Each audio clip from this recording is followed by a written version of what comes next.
Tim Napak Tilas akan mencoba menelusuri jejak situs tersebut. Simak liputannya hanya di channel Napak Tilas.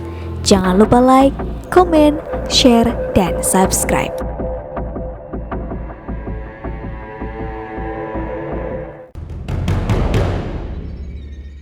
Oke, sahabat Napak Tilas, kali ini kita memasuki situs yang kedua di Desa Sindang Pano, yaitu situs Ciciri.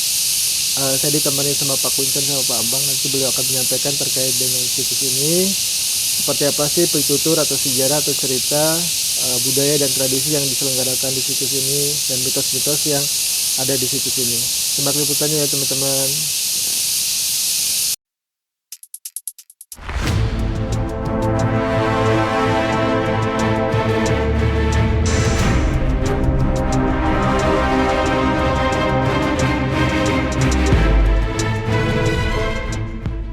Sahabat Napak Tilas, kali ini kita berada di situs Mbah Buyut Singawacana, atau yang berada letaknya di Gunung Ciciri, Desa Sindang Pano, sekitar 900 meter dari desa.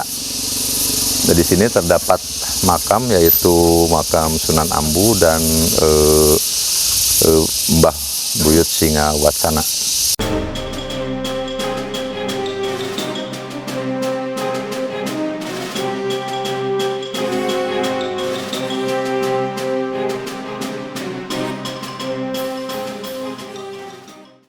Dan untuk mencapai ke sini mungkin diperlukan perjalanan sekitar 15 menit kalau dari desa lah. Karena ada berada di satu bukit, yaitu Bukit Ciciri, dan kita bisa melihat kemana-mana itu dari sini, ke Kecamatan Raja Galuh, ke desa-desa yang lain itu bisa dari sini gitu.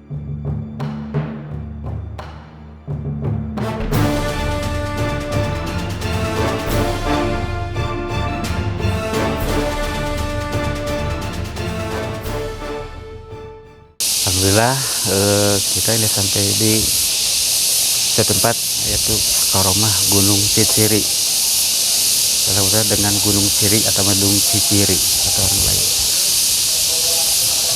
Yang mana di sini ada satu makam, ada Karomah Mbah Singawacana sampai Mukwarok Ibu Sunan Ambu yang di dalamnya, ini bagian luarnya.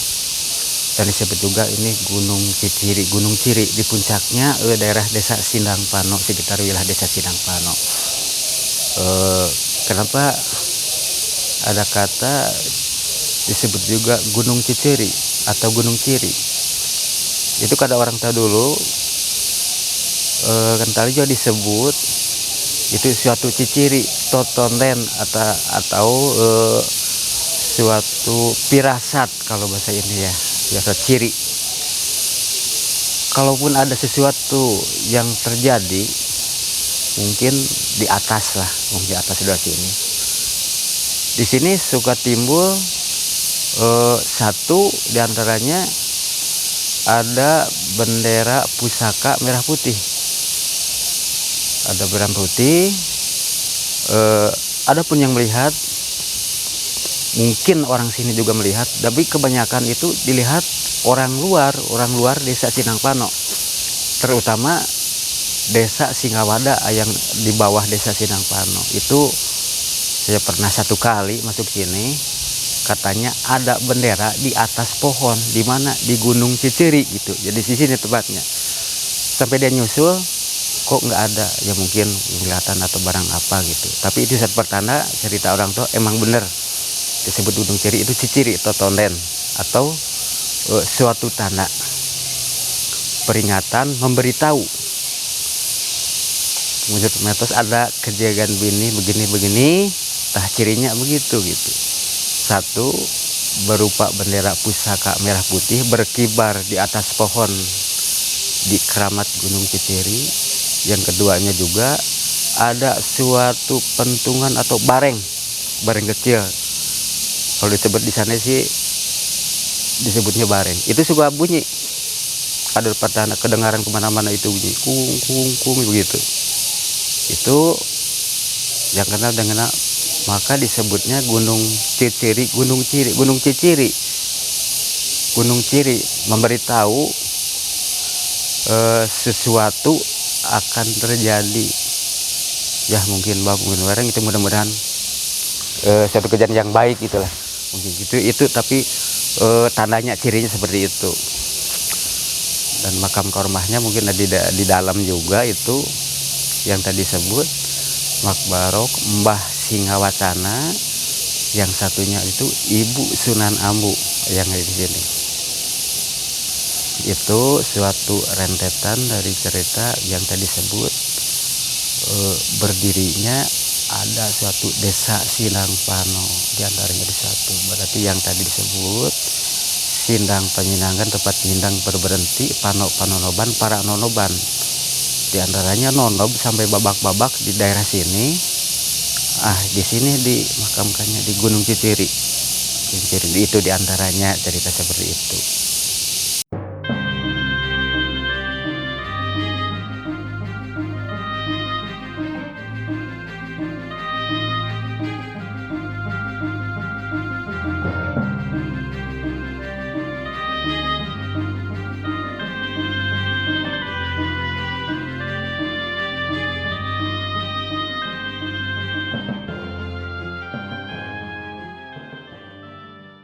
Ini sifatnya ketika ada pertanda di sini, kenapa disebut Gunung Ciciri, yang sebetulnya adalah Gunung Ciciri gitu ya. Pertanda ini merupakan satu gunung pertanda di mana akan terjadi apapun bencana yang tidak diinginkan itu akan muncul di sini. Ya konon katanya ada satu bendera merah katanya akan muncul ke atas, dan itu cukupnya bukan wilayah saja, bisa ke nasional, ke yang lainnya gitu. Dan ketika terjadi huru hara di sini itu bisa meliputi ke daerah yang lainnya, ikut gitu daerah yang lainnya gitu. Jadi paradigma ini ataupun keterangan ini bukan kami saja, bukan orang Sinangpano saja yang mengakui, dan ini diakui oleh sekitar beberapa desa yang ada di bawahnya. Karena yang bisa melihat pertanda itu orang-orang yang ada di bawah gitu, yang bisa melihat gunung ini. Kadang-kadang orang Sinangpanonya sendiri tidak melihat. Ini ada pohon unik juga di sini nih. Oh, apa itu? Namanya tuh pohon gongseng. Bijinya itu seperti seperti tasbih, tapi ada corak-corak seperti huruf-huruf Arab begitu, coraknya itu berbatik.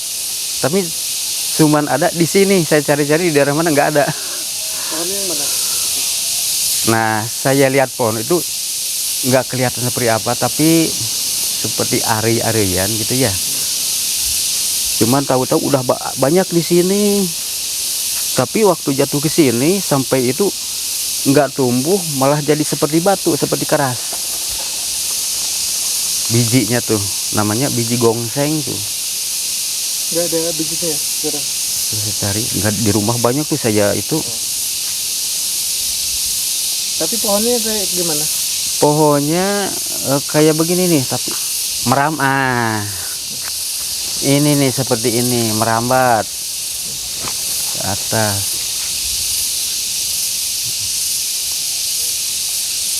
Lama dulu ada orang Cirebon itu saya mau kenang-kenangan dari sini, tasbih dari gongseng, soalnya unik. Di sana nggak ada, emang nggak ada. Nggak ada. Itu ada batu tiang tuh di belakang.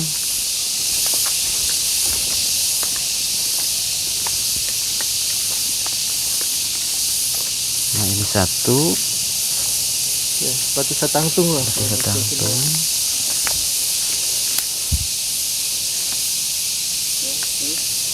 Tuh di sini dulunya ada, cuman tinggal ini aja nih.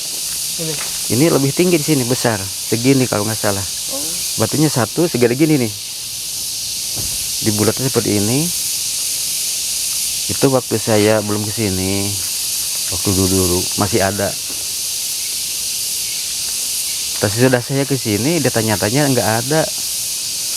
Ini bekas arak-arakan tahun kemarin nih. Oh ini. Iya, Kalau arak-arakan itu jalan dari sana tuh Seguar Bumi. beratus-ratus orang itu. Terus lumayan ya. Iya. Ini buah-buahan apa di potong ke sini. Jampa. Itu jampa. Pohon-pohon pada unik juga semua di sini. Ini pohon dulunya waktu sebelum roboh ke situ, ke atas itu, ke atas bangunan ini. Tapi itu roboh malah ke sini itu. Ada beberapa pohon itu. Alhamdulillah nggak pernah nimpa suatu bangunan itu, nggak merusak bangunan. Ini diantaranya satu. Di depan itu, pas di depan bangunan satu, malah ke sana. Tidak kebangun. Enggak, satupun genting nggak ada yang jatuh. Sampai pakai mesin saya motong juga, gue gede itu. Tak pohon iya, pamangnya nu ngadoyong ka dieu. Pan robohna teh ka dieu pamang. Ka ditu tuh. Di ditu ke sini. Padahal ini di atas ini.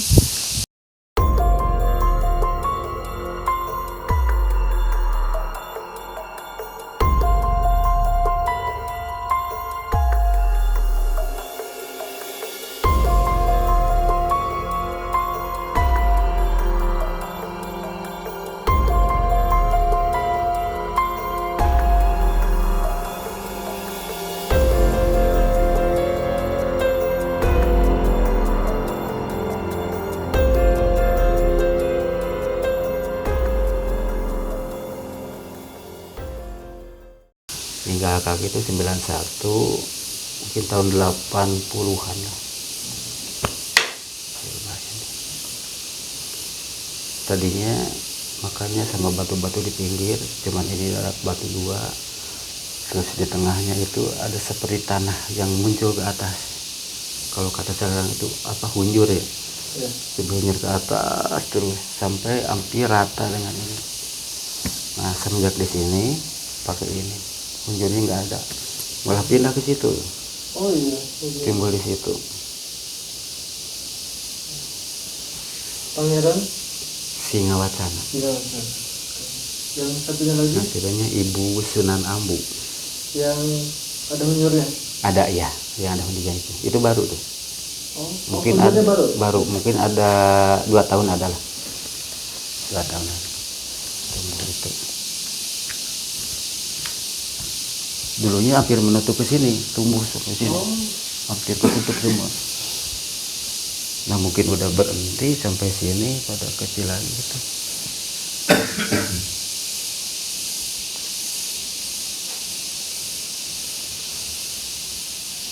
Kalau tengah mah nggak ada ya? Nggak ada. Ini saya bongkar satu nih. Keramiknya itu pada pecah di sini satunya. Pecah, langsung blok pecah. Tapi kan saya gali itu udah ada caran segede gini tapi masih pecah juga nih. Oh, Saya bongkar aja dulu, belum diperbaiki. itu berarti yang kalau nisannya nisan baru ya? Iya, kan diganti Karena ini renovasi zaman ya? sekarang ya. Udah baru. Yang dulunya ada pernah satu tapi masih zaman sekarang juga. Nih, Yang mana? awalnya yang ini nih. Setahu saya kesini udah begini nih. Oh, Udah begini. Pernah hilang itu. oh, Diganti hilang Pama. Ayo 1 tahun lebih. Ayo pas hilang balik lagi. hilang, nggak tahu lama-lama nggak kelihatan. Kok udah ada pinggir di luar gitu, di pinggiran. Saya masukin aja langsung. Itu yang awalnya itu letakkan begitu. Tapi hasil perehaban juga sih.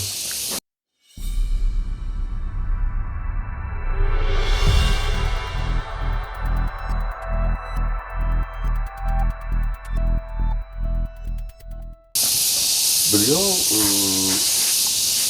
pendatang juga dulunya seperti utusan. Dulunya kan ada sambungannya dengan para wali. Nah kebetulan ini yang ditugaskan di Sindang Pano gitu. untuk menjadi kepala desa Pinang Pano. Oh, ini kepala desa. Nah, Iya. dulunya itu kepala desa yang ditunjuk oleh, kalau nggak salah, Bakti Sangkan Cirebon ya, Iya. Cirebon Girang itu.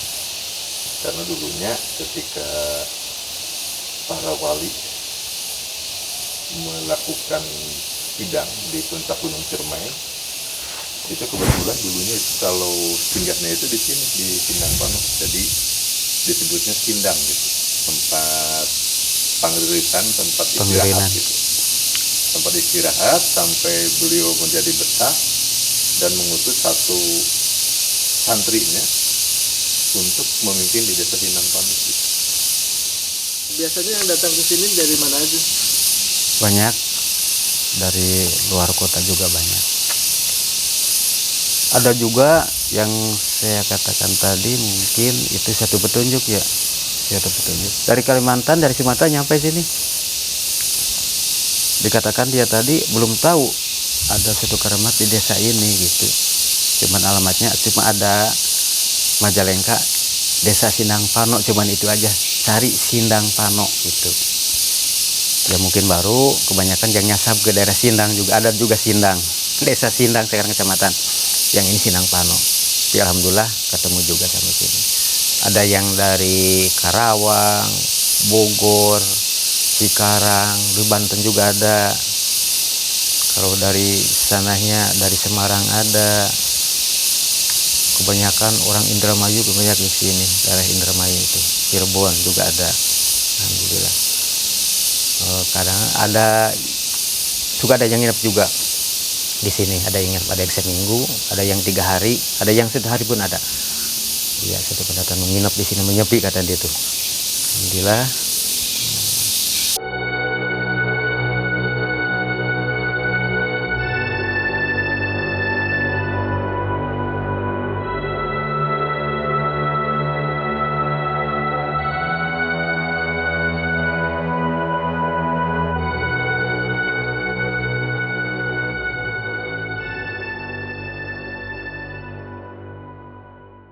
Ada cerita-cerita unik Pak Kunce? Ada.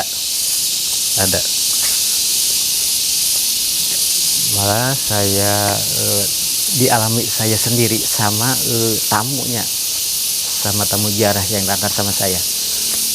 Suatu hari mungkin itu datang orang jauh lah, dari jauh, orang juga berpangkat juga, orang berpangkat. Jalan kaki di rumah, nyampe pintu itu belum masuk, saya salam, kok dia malah ke belakang gitu, ke belakang saya, gini-gini, ada apa gitu, dia nggak bicara apa-apa gitu, ikut belakang saya, masuk, mau masuk juga kemana juga gitu, sebenarnya juga saya salam lagi, masuk, terus ada ya acara satu itu tahlilan lah biasa, adolan dulu tahlilan, sampai selesai pulang, kok di rumah dia bercerita, kenapa sampai begini. Oh, kata dia, saya baru masuk pintu, udah segini di pinggir saya, masa gini-gini jalannya tuh. Sampai sini juga ada, di sini ada juga dia. Mana saya berbalik, sebenarnya ada apa? Suatu koroma itu bukan untuk menakuti, benar-benar apa? Kalau kata orang Sunda, sok gerak deg gerak dehisan karuhu orang sepuh orang gitunya ke orang tua gitu. Tapi kok kayak gini, berarti seperti kalau orang Sunda patukang donggong gitulah. Itu kata itu. Nah, saya buka gini ini, ya itu, jangan ada peniatan yang tidak baik, apalagi sifatnya ada yang sifat menantang lah, ujub seperti itu. Nah, bekal dia tuh seperti itu. Ya udah, dari pintu juga masuk begitu. Baru sampai dia bicara, saya enggak mau 2 kali datang ke sini, takut. Itu satu, banyak lagi yang lainnya, terutama kalau masuk sini ziarah, apalagi nginep, pada gaduh di sini, pada ngobrol yang itu yang lain-lain main HP. Terkadang sama aspek yang di atas itu seperti ada yang melempar, peledang. Ada lagi, lalu ada yang nangis, ada yang ngetawain apa aja sama ganggu dia itu. Mungkin kalau seperti saya itu jangan gaduh ke sini, mau apa, mau ngobrol, mau apa gitu. Sampai jam 2 dia lari ke sini. Saya di bel, saya di rumah, saya berangkat sini, udah di sini semua, nggak berani di dalam. Saya mau pulang, Pak. Ada apa ini. Oh iya, silahkan. Kalau dilanjutkan, nah tadi resikonya takutnya apa? Celaka sama kelukan sendiri. Kalau mana dia lari, jatuh kan itu kan sendirinya. Padahal satu korma nggak bakal menakuti muka apa-apa. Karomah yang boleh dapat karomah petunjuk di sini gitu ya. Tapi yang tadi di mana pribadi kita datangnya ke suatu tempat untuk apa dan bagaimana sikapnya, seperti itu aja Pak. Itu aja. Itu pertama, jangan menyimpang. Yang keduanya, secara ada adab. Kalau dia titik krama di suatu tempat karomah, ya seperti kita juga harus sopan santun lah gitu ya, tertib. Nah seperti itu yang dialami saya itu.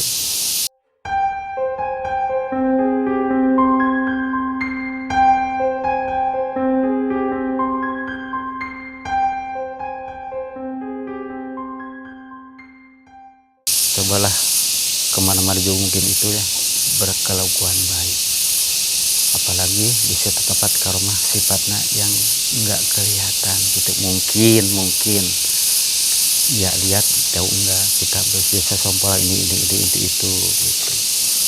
Ya adab aja sopan, datangnya ke keramat, mau apa, mau zikir, mau tahlilan silahkan gitu ya.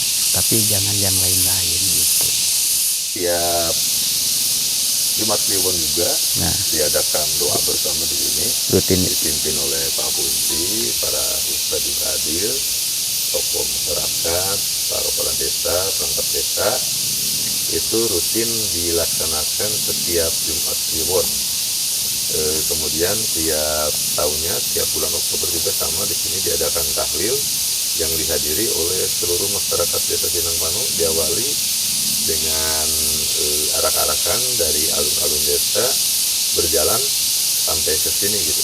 Dan di sini diadakan doa bersama, mengirim doa kepada terutama para orang tua, para sesepuh dan yang lainnya untuk kemaslahatan desa Sinangpano.